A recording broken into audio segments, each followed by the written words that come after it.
next up, this gentleman studied at Princeton, at Cato. He was a kind of a student of Jacob Sorens, who's the originator of the idea of the Free State Project. Very interesting political theorist, serious guy, I think teaches at Dartmouth. Our next speaker lives in New Hampshire, but he's originally from Phoenix, so you can't complain about New Hampshire winters given his history. He lives in New Hampshire, is an activist there, an investor, a good man, a good friend. Please help me welcome Matt Phillips.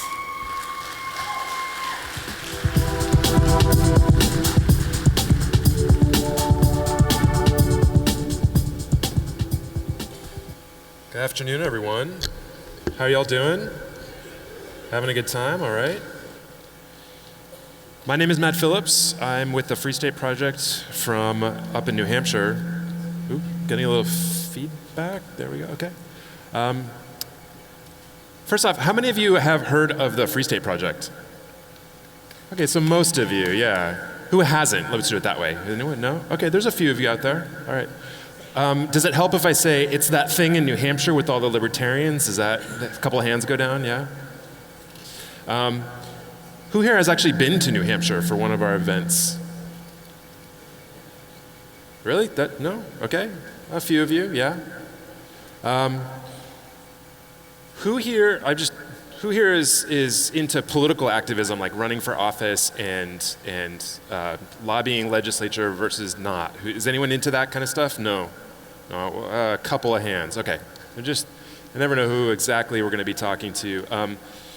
How many of you have been to Burning Man? Yeah, okay, a few hands. There's a couple of quotes by the founder of Burning Man, Larry Harvey, that I really love. The first one is, there's nothing wrong with libertarianism that a huge dose of culture and community wouldn't fix. For some reason that quote really speaks to me, and I'll come back to that in a bit, about especially about community. The second one is, communities are not produced by sentiment or mere goodwill. They grow out of a shared struggle. And our situation in the desert is an incubator for community. Well, our situation in New Hampshire is an incubator for community. That's really the purpose of the Free State Project. I first learned about the Free State Project, actually before that, I was interning at the Cato Institute in DC, and one of my fellow interns was a gentleman named Jason Sorens. I was a politics major at Princeton. He was political science at Yale. Princeton doesn't call it political science for some reason. A couple of years after that, Jason wrote a magazine article wherein he said, hey, instead of libertarians losing everywhere all the time, why don't we concentrate our efforts in one low population US state?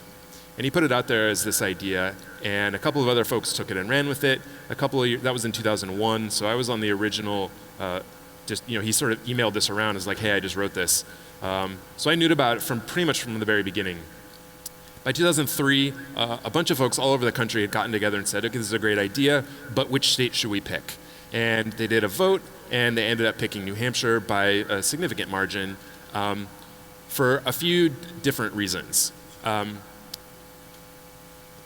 It's a live free or die state. That's our state motto. You can't really get better than that. Although there is a movement within the state by some to drop the or die part as a little too extreme. I don't think it's ever going to happen. It's regularly at or near the top of any state or global ranking of freedom, of the economy, health of the economy, safety, quality of life, health, wealth, accessible politics at both state and local level, if that's your thing. It has no income tax, no sales tax, no capital gains tax. There's an interest and dividends tax and a corporate tax, and I'll come back to that in a little bit, because there's a way that you can almost completely offset both of those if you know what you're doing. We have constitutional carry. We didn't at the time, although the gun laws were pretty good. Now we have some of the best gun laws in the country. We have 4 distinct seasons, with cities and towns near rivers, lakes, mountains, and the ocean. We have an 18-mile coastline on the Atlantic. We have a 58-mile border with Quebec. And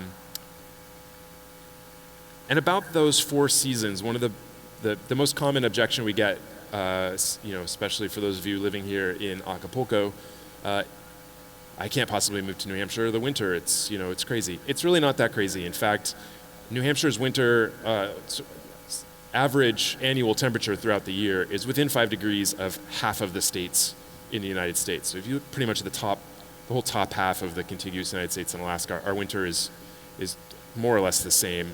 And the summer's really nice. It's a lot better than you might find in places like Florida or Texas. What ends up happening, I grew up in Phoenix, so I sympathize with you if you're like, oh, I don't want anything to do with it, but I really don't have a problem there. I go from my climate-controlled house, I go to my insulated garage, and I get into my car that has seat heaters, and I drive wherever I'm going, and sure, I have to walk outside to go into the restaurant or whatever. It's really not that big a deal. Sometime in February, take a week and go to Anarchapulco and warm up a little bit, and then the rest of the winter is smooth sailing from there. One of our people actually said the fires of liberty will keep you warm. So it's really a small sacrifice, to live in a place where there's this amazing community. So the idea of the Free State Project was, hey, let's get 20,000 people to agree to move, to sign up, and then once 20,000 people have moved, then people can start moving. It's an assurance contract to make sure nobody had to be the first one to move and then be like, hey guys, where's everyone else? But people started moving already. In fact, there was about 250 people who already lived in New Hampshire who were promoting it, including the Republican governor at the time, who traveled down to New York City to address a Free State Project meetup to say, hey, New Hampshire would be great for you guys, why don't you move? There was another Republican governor at the time who was also trying to woo the Free State Project. Gary Johnson of New Mexico was governor at the time. I just found this out a couple of years ago at the convention that he was also trying to get us to move there. New Mexico's not, I don't think is where it's going to happen. So people were already living there, and once New Hampshire was chosen, people started moving right away. They weren't going to wait for this 20,000 number to move. By the time we actually did trigger the move, meaning we got 20,000 people to agree to move at some point, we already had close to 2,000 people living in New Hampshire, 2,000 people who had moved to New Hampshire, and another 2,000 people who already lived there who signed up to say, yeah, hey, I live here, but I'm welcoming you guys, and we would love to have your help to keep this a live free or die state and make it even more so. So we've got about 4,400 Free Staters that we know of in New Hampshire today. There's a lot more people who have moved and didn't tell us. There's a lot more people who live there already who have welcomed us but haven't directly signed up with us, so we don't know. But when you look at, especially for some of the political issues or candidates, and you look at sort of the map of how many votes are being cast, et cetera, there really is a foundational libertarian mindset or baseline attitude in New Hampshire that makes it unique, really, in, I think, not just the United States, but in the world.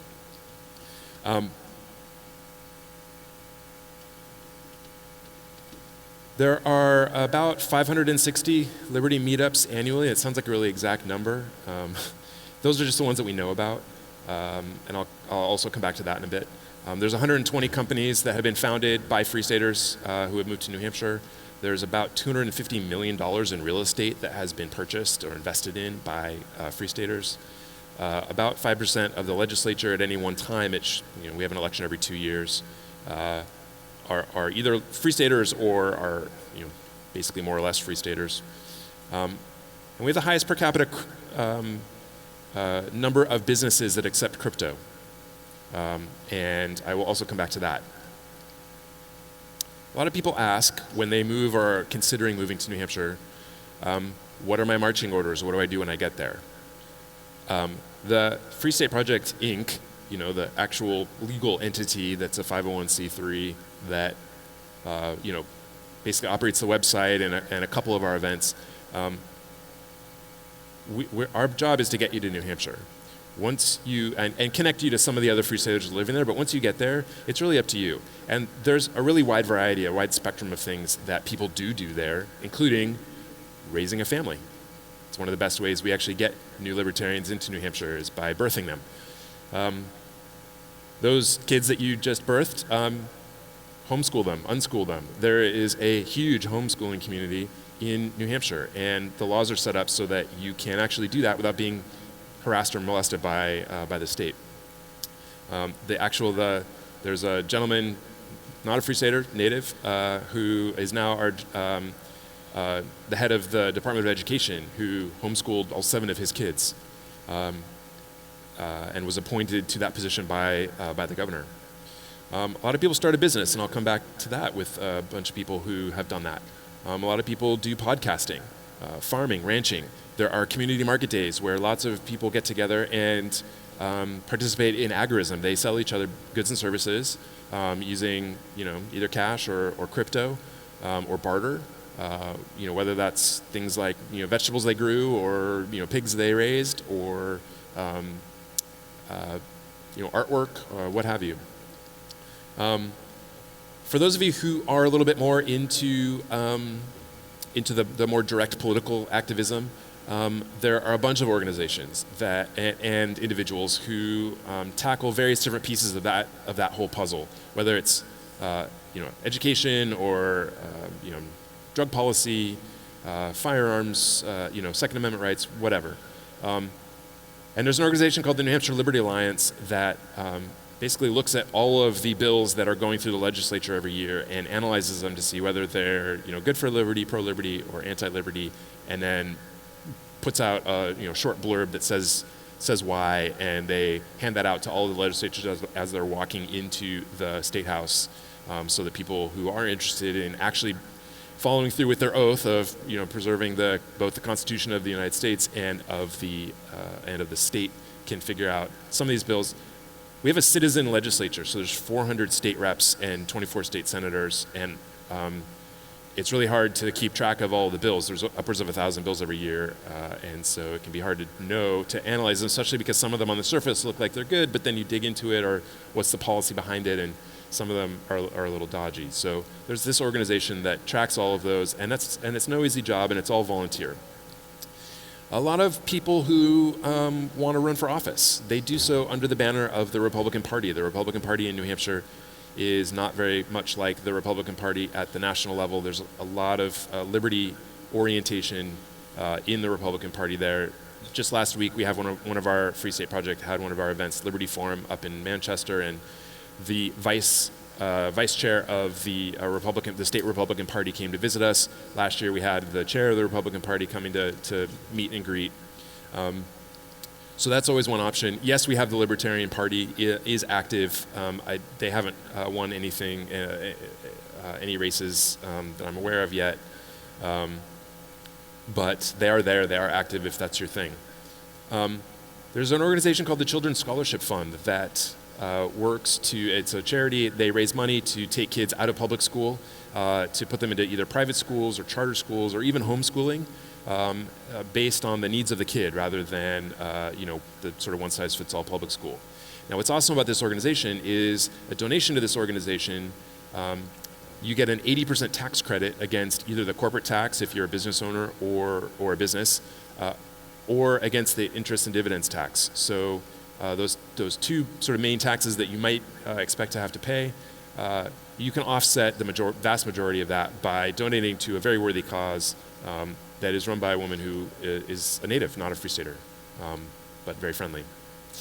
Lots of people run for office, both at the state level. As I mentioned, it's really easy to do that. The average state rep has something like 3,000 constituents, and so it's really cheap to run for office. And as long as you're willing to put in the hours of holding signs and going to some of the town events, where you're representing, it's really not that hard to get elected. And a lot of people help those people because it's their friends, right? So those of you who are against voting, you might reconsider when your friend Steve is actually the guy that's running, and you know Steve, and you know that it's a little bit different, when it's Steve rather than the lesser of two evils. There's some people you might know who live in New Hampshire. Ian Freeman and Mark Edge are sitting right here in the front. They're the hosts of Free Talk Live, which has been broadcasting right out here in the hall all week long. They've been in New Hampshire since almost the beginning, very early on. Roger Ver, who I'm sure most of you have heard of, crypto kingpin. He probably doesn't want me calling him that. Learned about crypto from these gentlemen way back in the day, 2009, 10, 11. Chris Pacia is here somewhere in the audience. He is the founder of Open Bazaar, which is sort of a second generation peer-to-peer marketplace, which uses crypto. Derek J. and Steven Zeiler are maybe here somewhere in the audience. They're there. Okay, yeah. They are in Portsmouth, which is on the coast. It's a very lovely, quaint town, disgustingly quaint town. And they do a whole bunch of stuff there, including getting a bunch of the businesses to accept crypto. They started a business called AnyPay that makes it very easy for retailers to do that. They run the Free State Bitcoin Shop, which is a cute little shop right on the main street there that only accepts crypto. And they also have the Blockchain Institute of Technology, or BIT. Another gentleman named Bruce Fenton, who is working. He's one of the sort of activists behind Ravencoin, which is a Bitcoin fork that is optimized for being tweaked to optimize for securities tokens and asset tokens. He runs an organization called Chainstone Labs. They have a few events I'll mention at the end. Naomi Brockwell just moved to New Hampshire. We're really excited about that. She's the crypto conference MC extraordinaire, podcaster, interviewer. Really excited about that. Vin Armani just moved last year. He has also founded a crypto business called Cointext that allows you to send via SMS. You can send crypto of various different kinds. You don't need a smartphone. You don't even need an internet connection. You just need a dumb phone and a cell service. And you can send crypto. And that's being used in places where it's really hard to get either of those things. He also does a big podcast called Destination Unknown. So there's lots of examples that I can give, and I could keep going for hours probably, of activism that people do in New Hampshire. And those are all great things, and those are helping move the ball forward with liberty both in New Hampshire and around the world for those people who are spreading their message all over the world, all over the country and all over the world. But the real value and the real power of what we're doing up there is the hardest thing to explain. It's the community. And until you've been up there and experienced it, you don't get it. You can't grok it. We're all here for this week where there are, several hundred people who are all talking to each other and hanging out. But then at the end of the weekend, we're all going to go home to wherever it is that we live. And this might be the only time of the year. Maybe for some of you, like me, who are on the conference circuit, you get it a few times a year. But then you go home to wherever you live, and you're back in default land. You're back in normal land. In New Hampshire, there are so many of us. There's thousands of us, and we're all getting together all the time, that you have this sort of sense of community and shared sense of purpose and understanding of the world, and that sort of like-mindedness that is so comforting to have any time, that the only way for you to really sort of understand what it is I'm talking about is to come to visit one of our events. And we get people coming up all the time. They come to PorcFest or Liberty Forum or one of the other events I'm going to tell you about, and they come there and they're there for a few days or a week, and they go, oh, now I get it. They spend a week talking to everybody and all the different things that they're doing, and a lot of people just hanging out and talking, and a lot of people doing things and rounding people up to go and wave signs or hand out jury nullification pamphlets to the jury at 7:30 in the morning to the county courthouse, or recruiting for people to work at their crypto business. That 560 Liberty meetups number that I mentioned earlier in the talk, that doesn't include when the knitting circle gets together. It doesn't include when the bikers take their motorcycles up to Laconia Bike Week, which is one of the two big bike weeks in the country. It doesn't include when some friends who met through the FSP get together and go to have dinner or go to a movie or have babies. It doesn't count when somebody gets arrested and they put the call out and say, "Hey, I just got arrested because I was peaceably protesting, an unfair, an unconstitutional roadblock." And with the lawyer is likely to show up before you get booked. So there's this sense of community and sense of shared purpose that is really difficult to explain. And I could put up all kinds of pictures showing roomfuls of people doing different activities, but you just can't get it until you come and visit. So there's a bunch of ways to do that. PorcFest, this will be the 15th year that we're doing PorcFest. That's June 18th through 23rd up in the beautiful White Mountains of New Hampshire. And you can get your tickets, they're on sale now, it's only $50, porcfest.com. We accept credit cards and also crypto. There's a Free Coast Fest that happens in September. You can get tickets for that at freecoast.org, and that's a little bit smaller event, but they're growing, and there's a new community activist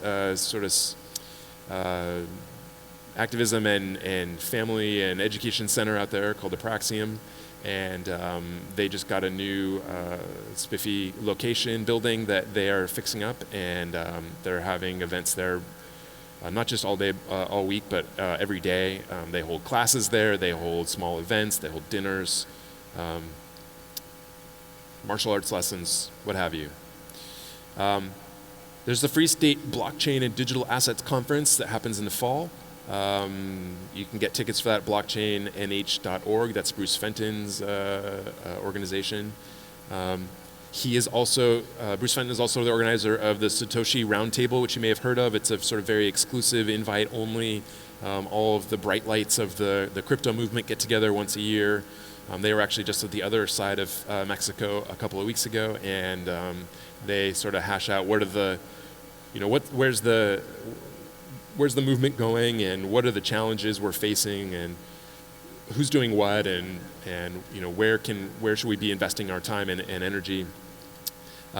He's also going to launch a series of what he's calling Satoshi side tables, and some of those are going to be in New Hampshire. There's one coming up at the end of next month in March. You can look for information about that. Tickets, I think, go on sale next week at satoshiroundtable.org. That's going to be a good one. It's going to be focused on that asset and securities tokens, which I think is going to be an exciting new realm in crypto use for blockchain.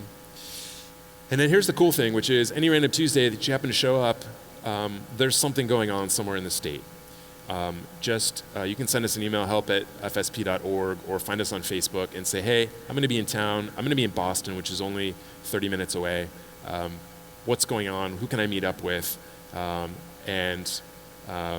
We'll connect you. We'll connect you with people. Somebody will say, hey, I'm going out. Or if nobody's going out, they're willing to come out and meet you and show you around and say, hey, here's what's going on, and here are some people that are doing different things in the movement there in New Hampshire. If you can't make it up there, then but you do want to check us out. You can find us, I hate to say it, on Facebook is one of the best ways to do it. There's a huge group there for the Free State Project, but there's also dozens and dozens of other groups that focus on various different interests, like some of the political activism stuff, or knitting, or veterans. There's so many of them. Any specific interest you have, there's probably a group of people already meeting up and talking about that online. And then, of course, you can also go to our website, fsp.org/join, and sign up and get on our email list, which in this day and age of social media, deplatforming is the only reliable way for us to be able to contact you on a regular basis. And that's sort of FSP in a nutshell. Now, we have a couple of minutes here for me to just take any questions that you guys want to toss out for me to address. Or for those of you who are here, you want to remind me of things that I should have talked about. What was that? Oh, sign the thing. You can sign up on the website, fsp.org. Sign the pledge so that we can boost the numbers. We're up now to, I think, to 24,000 people who have signed the pledge to say, yes, I'm going to move. If FSP is not your thing, you can also go to shiresociety.org, and you can sign up there. Much less infrastructure and people telling you what to do, like me. Oh, and you can also watch the 101 Reasons film, which was a few years ago now, but it shows a ton of film footage of things that are going on and events and people getting together, which you can find off the FSP website or just Google 101 Reasons and should come up. Yeah. What kind of activism is working in New Hampshire? Well, the political activists would say that they are getting a lot done. They've got a lot of what I would say are small but important victories. The constitutional carry bill that just passed. Just in the last few years, I'll rattle off a few things sort of legislatively that have happened. We've exempted crypto from banking regulation. We exempted hair braiders from occupational licensing. We legalized home poker games, which sounds like a thing that, of course, it's legal, but half the states it's illegal to do that. We have a bill to do what's called town tuitioning, which is sort of like school vouchers or school choice. And I'm not going to go into all the different details of that, but suffice to say that there's a pilot program working in New Hampshire right now to allow towns to send kids to private schools in the town instead of public schools under certain circumstances. Marijuana decrim. We decriminalized small amounts of marijuana, so there's still a little bit to go there. It's still a violation, but we're working on that. And of course, all the states around us are a little bit ahead of us, but we're working on that. A few years ago, all knife laws were eliminated, were taken off the books, so there's no laws governing carrying a knife around. What else? No? Yes. Should I shout it out so I can hear? Yeah.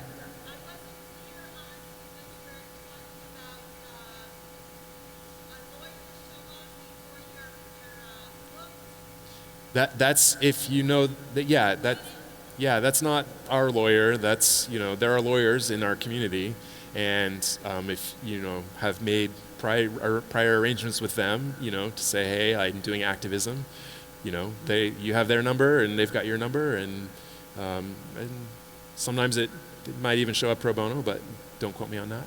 So, but that has happened definitely on multiple occasions. In fact, the former president of the Free State Project, Carla Garrick, won a Supreme Court case that affirmed the right for citizens to record the police encounters, public servants doing their business. So that was affirmed at the. It wasn't the New Hampshire Supreme Court. It was the district court, I think. It was federal district court. So that's the kind of thing that happens in New Hampshire. There is tons of Free Staters here, people from New Hampshire. This weekend, I'm sorry, we're out of time, but there's tons of us here this weekend.